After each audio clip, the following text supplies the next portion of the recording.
Magkano? Huwag ka na makialam. Huwag makialam.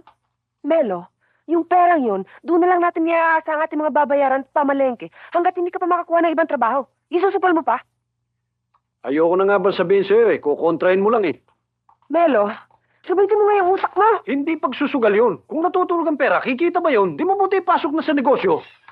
Pag nalugi ang lintek na negosyo niya. Mamalasin nga kung ganyan ang takbo ng utak mo. Hindi pa nag-uumpisa kung ano-anong disgrasya na kagad ang iniisip mo Melo, pag nagkaloko-loko yung pinapasukan mo, huwag kang umiyak sa akin, ha?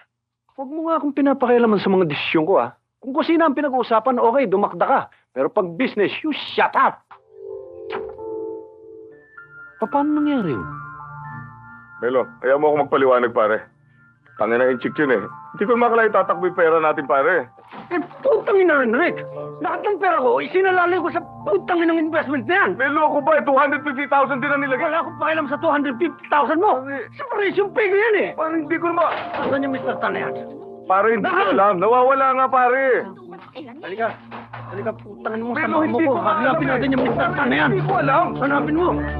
Tangina nyo, niloko nyo. Melo, ano ba? Huwag kang makialam dito, ha? Melo, sabi na, hindi ko alam Putangin na nyo lahat.